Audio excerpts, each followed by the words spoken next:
Hello, welcome to Darasa Online. My name is Mwalimu Kileo Davidson Abubakar. I'm a geography teacher. Today we are going to see soil formation as well as soil classification based on our main topic of soil or study of soil, or sometimes we call it soil geography. So let us see some concept regarding soil.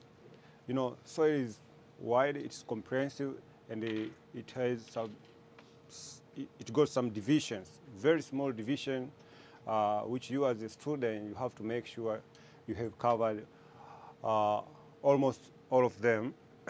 Because remember, in your exams and in most of the either mock exams, nectar exams, they've never, you see, left the question which are from soil or question regarding soil. Why I say that? Because we've seen 99% of the nectar question, mock questions, they have that question. So let us see what is soil by definition. I want to make a clear history of where do soil come from. See, what is soil, where soil have come from. We all know what is rock. Rock refers to the solid part of the Earth's crust. Inside the rocks we have mineral, we have different elements. So when rock undergo weathering, it means it may disintegrate into smallest particles. See? So the smallest particles, after the disintegration of rock, we call them regolith.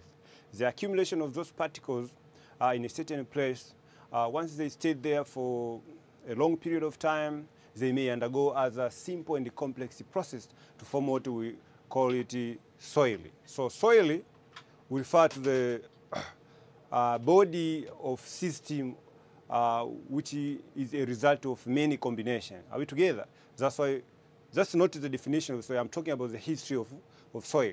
That soil has history, and it comes from far away. That at the beginning we have what we call the parent rock. We have a rock. This is our rock. Let us assume this is our rock. See, a rock. This one. This is what we call the parent rock. So the parent rock has to undergo what we call weathering. Weathering, then it forms small, it disintegrates into smallest particles, this one. Then the accumulation of these particles together, we call them regolith. Regolith, this one. So regolith, it's not a soil. See? Regolith are the accumulation of different soil particles or rock particles. Right now, this regolith has to undergo simple, further processes. We call them simple and complex processes of soil formation, where later, after staying for many, many years, you see, it's where it forms what we today call it soil. So soil, it got history, as you can see right here. So before soil, there was what we call the parent rock. Then the parent rock undergo disintegration through weathering and the other agent of erosion. It formed what we call regolith. Then a regolith has to undergo further simple and complex processes to form what we call it soil. So what is a soil? Then we say soil refers to the very thin layers of the Earth's crust, which found at the uppermost part, where it's made up of organic and inorganic materials. It means right now, after the disintegration of this regolith, during when we say soil, it undergoes simple and further complex process to form soil. It means right now we have different, for instance, living organism remains. They added it to this what we call regolith, and then they may form other part of the soil. That's why you say after soil undergoing different processes, simple and complex process, it may take time, see, before it become, or it is known as what? As soil. So in taking time, it means there are addition of different material. See, we have the living organism material from its rock, regarding including mineral and element, etc. We have air, we have water. All of those material have to be added into the soil to make it soil clear. You see, that's why soil refer to the what? Refer to the thin layer of the what? of the uppermost part of the Earth's crust made up of organic and inorganic material. We are at the end, it can support the life, or it supports the life of living organisms, both plants and the animal. Okay, that is the a simple history of the soil and the definition of the soil. So from there, there are some simple questions, or some questions sometimes may be asked, why soil is considered as a living entity? Why do we consider the soil as what? As living things? We consider soil as living entity or living things because it has the characteristics similar to living things. See? So let's see why soil is considered as what? As living things. Why soil is sometimes considered as living things. So we consider soil sometimes as living things due to the following reason. The first reason is, remember, soil is made up from parent rock. Soil is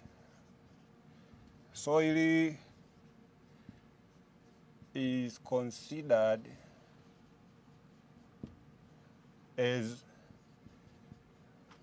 living entity. Why? Why soil is considered as living entity? It means we have reason here. Why soil is considered as living entity? We have a lot of reasons. So the first reason is soil originated from parent rock. Originated from parent rock.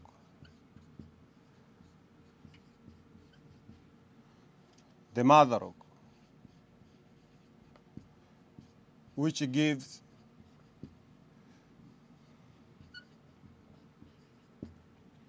the nature plus the origin of the soil, similar to living things. Origin of the soil. As you can see today, maybe why this soil is red, it means it is red because the parent rock which has been disintegrated to form soil, it is red in color.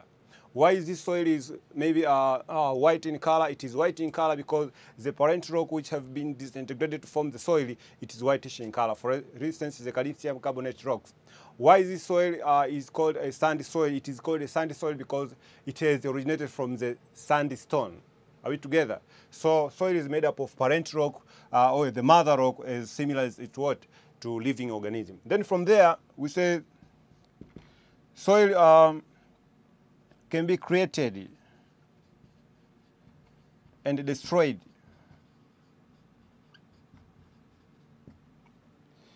through. Soil can be created and destroyed through bad method of farming, for instance, etc. So similar to living organism, as you can see, similar to living entity. Living entity can be born and die. Are we together? So soil is created. How do soil be created, or how can the soil being created, or it created from where? We know it created from the parent rock. How do soil created? It created through weathering, then it undergoes simple and complex processes to form what we call soil. So similar to living organism, organism can be born and die at the end. So soil also can be created and destroyed. We have seen different bad methods of farming, for instance, which can destroy the soil, from good soil to poor soil, to unproductive soil. This is another point. Then we say soil, it passes different, processes, where we are talking about simple and the complex process in its formation. You see, soil, it got history, and it comes from simple to complex processes. So because soil, it passes process from one process to another process, it means in this way it is similar to living organism. We know living organism, we come from simple process to the complex one. You see, from the beginning to where someone can call you a man. You see? So you started from the initial point to where you are today. So it is similar to soil. Soil, it is created from what? From the parent rock, and it passes process, simple process to complex process, similar to living organism. We all know what are those processes. The first process is what we call the weathering. Then the second process is what we call the eluviation. We come to eluviation. We go to what we call the calcification, humidification, etc., etc. Then we have those complex processes, including the polarization, the lateralization, glaciation, etc. So it is similar to what? To living organism. Why? Because it passes different processes. As it passes different processes, then it undergoes times. You see? It undergoes time in what? In its formation. Similar to living entity. As the living entity grows from small to the large one, or from small to the big one, you can see it undergo what? It undergo time, which it take a very few time to the longer the time. So the longer the time the soil takes, it means the more mature it becomes, similar to the living entity. The few times, the longer the larger the time the living entity takes, the mature the living things will be. So similar to soil. Then from there, we say soil, it is made up of soily water. See? It is made up of soil water, similar to living things. We know soil, it is made up of soil water, where 25% of its body is made up of water. 25% is made up of water. Where do water come from? The soil water come from? It means the soil water comes from either rainfall, see? Either from rivers, see? From lakes, seas, and what? And the oceans. Similar to living organisms. The good point is that living organism, it's made up of 75% of its body is water. So right here, 25% of it is what? It's water. Then we have air. See? It's made up of air. It is made up of what we call soil what? Soil air. Similar to living organism. Soil, it needs air for it to be more productive. We need air for us to be active and to survive.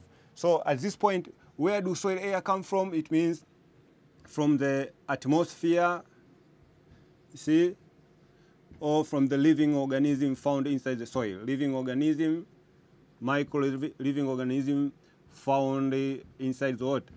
Inside the soil. Inside the soil.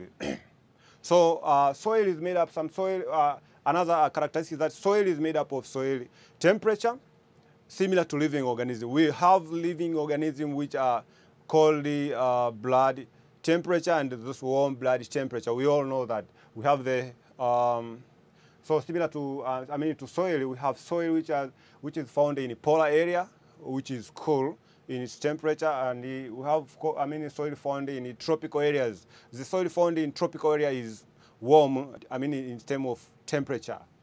Thank you very much. Okay, student, we have seen some of the characteristics or the criteria that said that sometimes soil is considered as a living entity discussed. So if you have come across that question, it means you have to answer the way I've explained earlier. So let's go to some of the competence questions, especially in soil geography. So we have the model question right here based on the study of soil. It says that the agriculture officers from 5 districts of southern region of Tanzania were gathered in a meeting so as to discuss how to improve crop yields in their district. One of them pointed out that they first have to know the type of soil in each district. Describe 8 criteria that will be used to classify soil. So you have to stick there. It means we have agriculture officers from 5 districts. Right now they have to make sure they increase the crop yields within their district. So the point is, one of them said that in order to increase the crop production within their district, they have to firstly check on the type of soil in each district. So the point is, how are you going to know this type of soil can be good for for agricultural activity so that they can yield more and more crops, so that they may yield more and more crops. That's why the question said, describe 8 criteria that will be used to classify the soil. So the need of the question is, we have to mention or to explain 8 criteria that may be used to classify the soil. So as you remember, in soil classification system is cumbersome. Why? Because it involves a lot of criteria. And sometimes you may find most of the geographers, for instance, they classify soil, firstly, I mean, in those early years, many years ago, they have classified soil according to different groups. Some of them, they were classifying soil according to order, you see, suborder, groups. Some of them classified soil according to great groups. Some they have classified soil according to what we call family, series, etc., etc. Today we will stick on what we call classification of soil based on order, where right here we have 3 types of soil. See, we have what we call the zonal soil order, zonal soil. We have the intrazonal soil order, as well as the azonal soil order. And the other characteristic, we have left it behind. Why? Because as I've said earlier, that the classification of soil is cumbersome. It's difficult to classify soil because soil is made up of different entities, and within it can be classified or grouped into many subdivisions. So apart from that, in a basic way or in a basic concept, you can classify soil according to 3 groups. We have the matured soil, we call it zonal soil order. We have the intrazonal soil order. It means the matured but have lacked some condition to be pure matured. And then we have the azonal soil order, or the immature soil. So from there, these are not the criteria that have been used. These are a system of classifying what? Classify soil. So let's see the criteria that they may use to classify soil. So at the end, they will get the increase in production within their districts. So one among the criteria that they may use in classifying the soil is what we call soil depth. See? Criteria used in classifying the soil as the question need. It means the question need us to explain different criteria that may be used to classify soil. So listen to me very carefully. The criteria that may be used to classify soil can be defined by the soil properties that can be measured quantitatively. Are we together? The criteria that may be used to classify the soil are those criteria that can be defined by the properties of the soil that can be measured quantitatively. That's why I say criteria used in classifying soil. It means right now we are talking about those criteria that can be measured, can be defined by property and measured in quantitatively form. Quantitatively what? Form. And one among the criteria is soil depth. Soil depth. So what is soil depth? Soil depth will refer to either the shallowness or the deepness of the soil depth. The shallowness or the deepness of the soil depth will refer to the soil depth. It means sometimes we may find soil which are found in steep slope.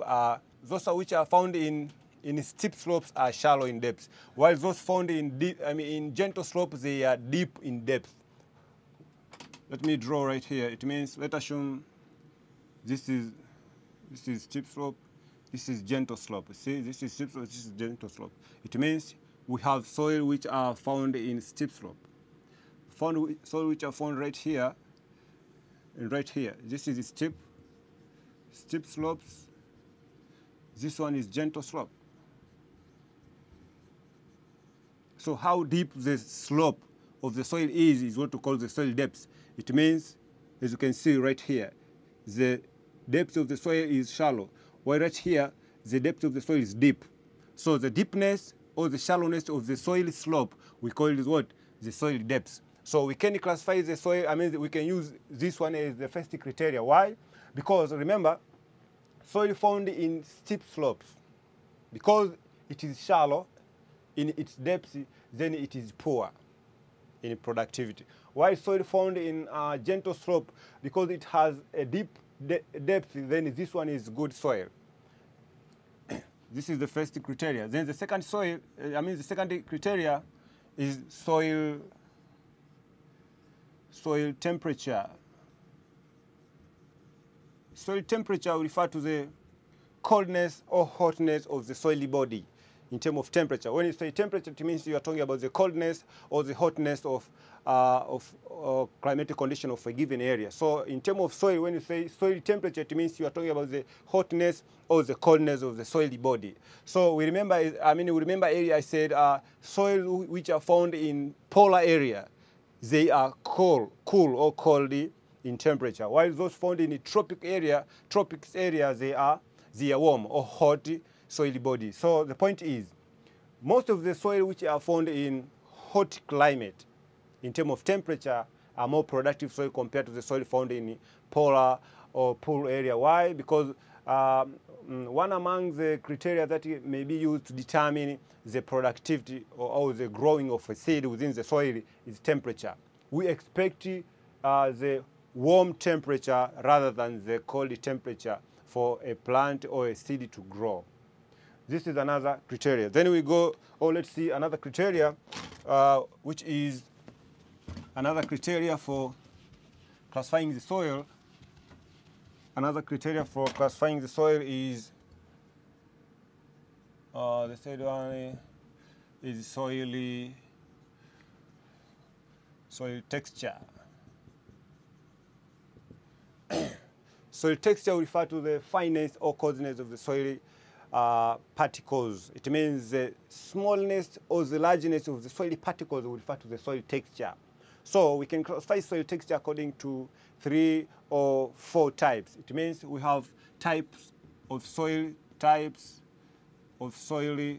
according to texture. So types of soil according to texture, we have what we call the clay soil. Then we have the sandy soil. Then we have the silty soil. Then we have the loam. Clay soil, it is a soil texture with a very fine particles, followed by sand, silt, and loam. And remember, the loam soil, it's the combination of the 3. The loam soil. This, if you take clay plus sand soil plus silty soil, it means you get the loam the loam soil texture.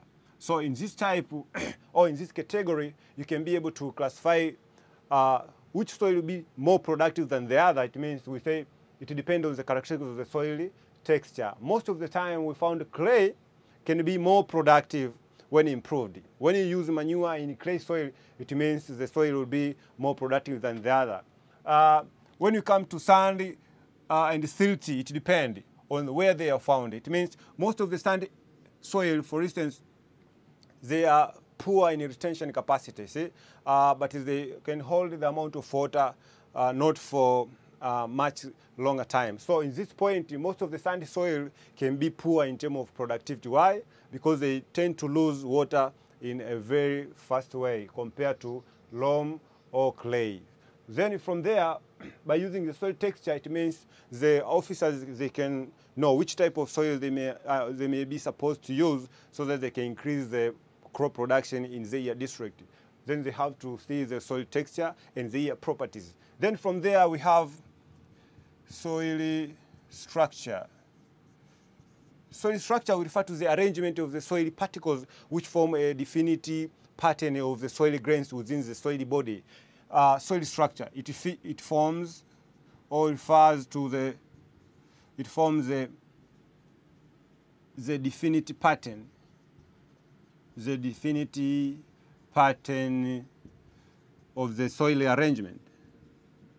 Soil arrangement within the soil body.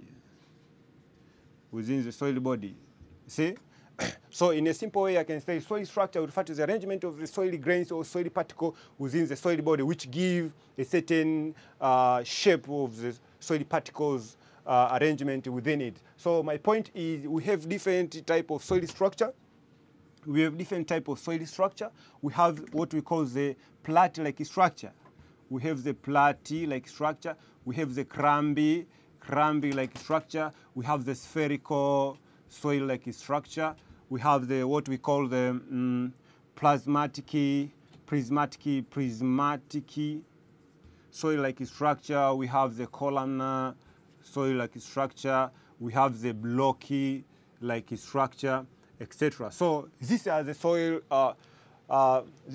structures that may be found within the soil body. So the point is, in order for the soil to be productive, it depends on what?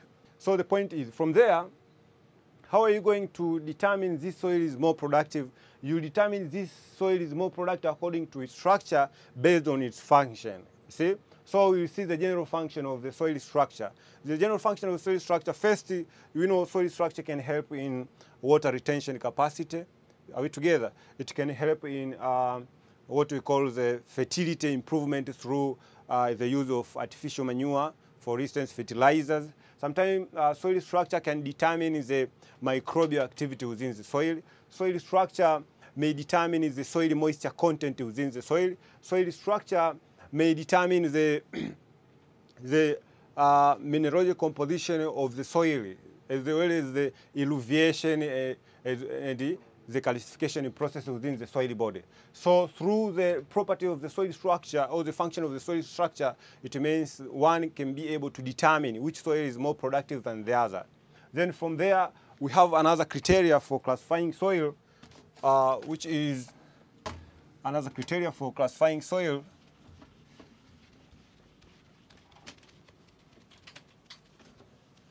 Another criteria for classifying soil is soil mineralogical composition. See, for soil to be more productive, it depends on the amount of minerals the soil composes. We say the amount of minerals the soil composes, it depends or it originated from the parent rock, from the parental rocks. So we said if the parent rock was made by, many mineralogical composition, then we say the soil is made up of more mineral. So if it's more minerals, it means the soil will be more productive. Then we say mineralogical composition of the soil depends on where the soil has occurred. You see, either at the steep slope or at the gentle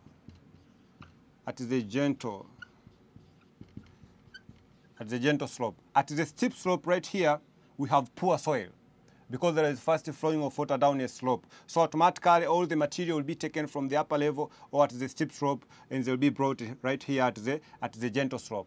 So it depends on the slope type. Its mineralogical composition can be more at the gentle than at the steep slope. So most of the soil found in steep slopes, they have low mineralogical composition compared to this point.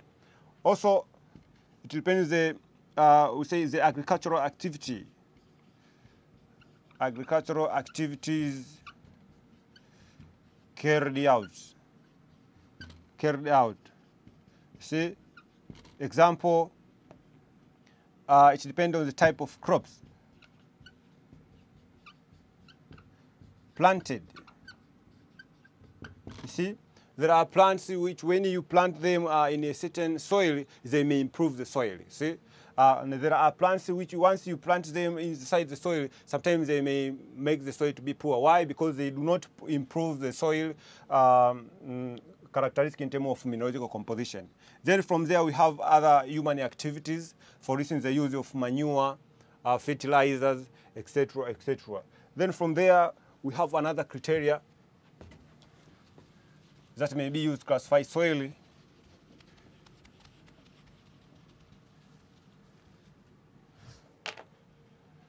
Okay, another criteria that may be used to classify soil so as to determine if it's more productive soil or less productive soil is soil organic matter content.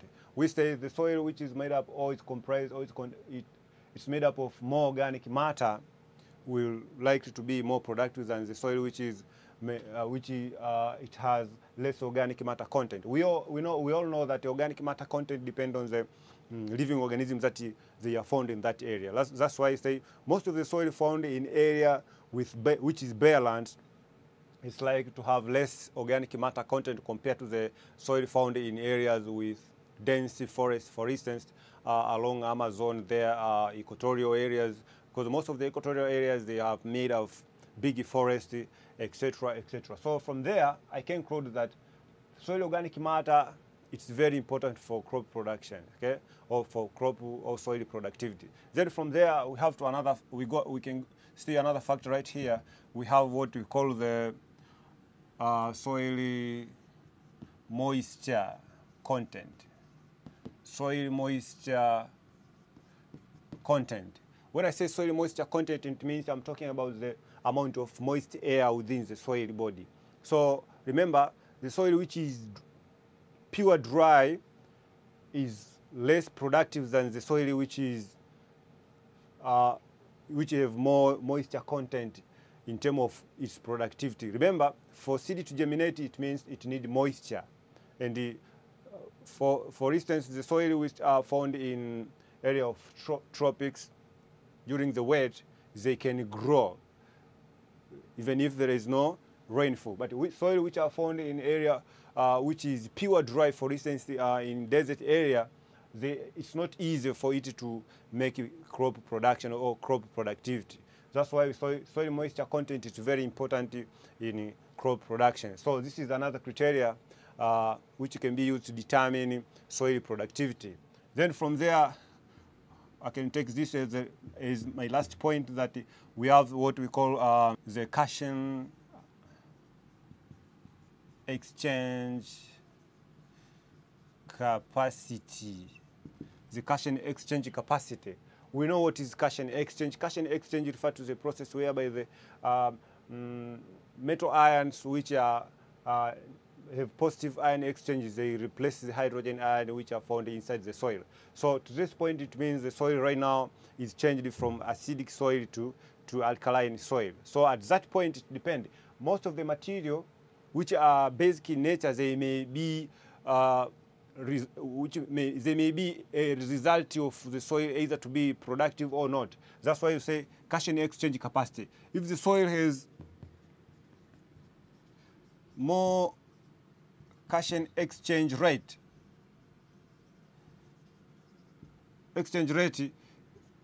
it means it may be either productive or not.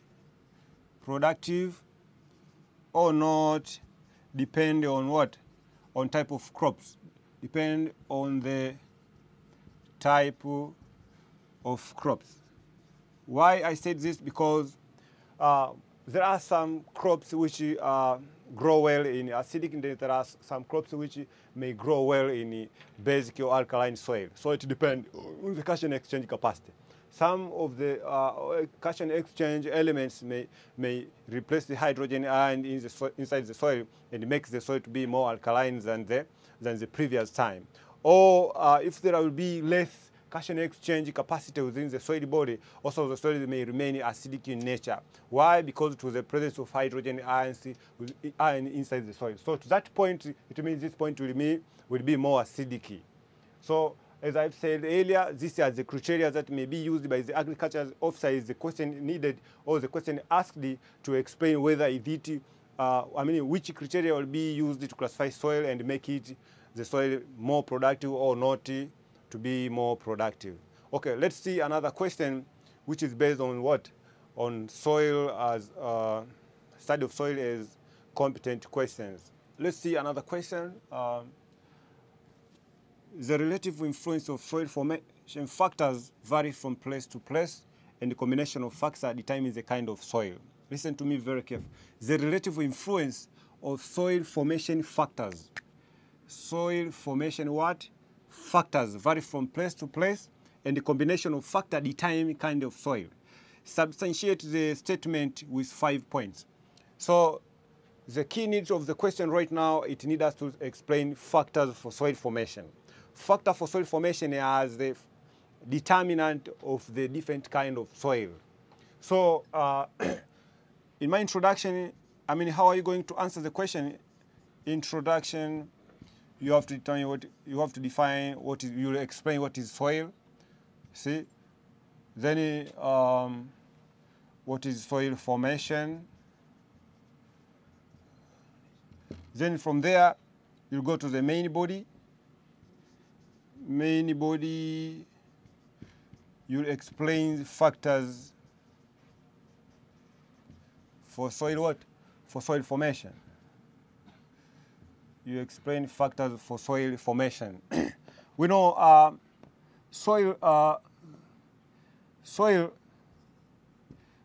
is a function of parent rock, climate, relief, organism, as well as time. So these are the 5 factors for soil formation. We need time, I mean we need parent rock, climate, relief, organism, as well as time. So these are the factors for soil formation. So in explaining factor for soil formation as a Form 6 student, and remember right now we are making revision, it's very important to know the roles or the function of each factors. In explaining factor for soil formation, you have to know the roles or the function of each factor. So let us start with the P, it means the parent rock. We have what we call the parent rock. See, parent rock refer to the soil, I mean the rocks which give the origin of the soil. It owns the life cycle of the soil in general. So the roles of the parent rock, roles of the parental rocks. It helps to determine the mineralogical composition. Mineralogical composition. See? The nature of the minerals, the soil composed depend on it originated from the parent rock. Then color of the soil. It helps to determine the texture of the soil. It helps to determine the productivity of the soil. You see, soil porosity depend on the nature, how hardness or softness the parent rock is. This is the function or general function of the parent rock. Then we go to the second factor. The second factor is climate. Climate. It means right now, let us talk about temperature and what? And rainfall as a general factor for soil formation in terms of climate. It means right now, let us focus on temperature. It means temperature, it helps in the disintegration of the parent rock through repetition increase in temperature. It means during the day, the temperature expanded. I mean, during the day, it means there is an increase in temperature, the rocks expanded, the rocks mineral expand. During the night, it means there is contraction of the mineral of the rocks. So the repetition, contraction, and expansion may result to the breaking down of rock into smallest particles as a first process of soil formation. Then we go to rainfall. It means the presence of rainfall in a particular area may either influence the following. First, may influence the transfer of nutrients. Transfer of nutrients within the soil body. The disintegration of soil particles into more grains, into more fine grains, you see, into very smallest particles, depending on the rainfall. But it helps to determine the soil moisture content. Moisture content of the soil, it depends on the amount of rainfall of a particular area. But remember, rainfall determines the microbial activity inside the soil, microbial activity. Soil, I mean, rainfall determines the soil water, amount of soil water inside the soil. It is determined by the presence of soil as climate of a given factor. So we say by concluding that most of the area with high moderate temperature and high rainfall, it tends to influence the formation of the soil by referring to these factors. Then from there, we have, let's see another factor. Let's see another factor is the question needed. We have what we call the relief. See? Relief or the topography. We know the relief of an area can influence the formation of soil in different ways. For instance, let's consider at the steep slopes and at the gentle slopes. At the steep slope and at the gentle slope. At the steep slope, we know the soil formed right here is poor soil, shallow. Poor soil is a shallow soil. So automatically at the steep slope, the soils that will be formed right here will be, we consider it to be unproductive. While at the gentle slope, the soils that will be formed right here will be the good soil, because it is thick soil, not the shallow soil. So soil formed at this point, it is what? It is good. Then from there, we can explain relief in other way, or on the, for instance, area receives sunshine at the windward side. See, most of this area, they are like to be more moisture. So at this point, there is more growth of plants, which determine the organic matter content of the soil, which makes the soil to be more productive. This is a good point. Then we have the we have another factor, which is organism. Organisms, they determine the first is the mineralogical composition of the soil, because at the end they may make the soil to be more productive in terms of its nutrients. And apart from that, the organism may help in the disintegration of soil into smallest particles. For instance, the organism found inside the soil. Apart from that, organism may influence the humification process, the decaying of their bodies into the soil. They make what they call the organic matter content in large amount. Then apart from that, organism may determine what we call the microbial activity inside the soil.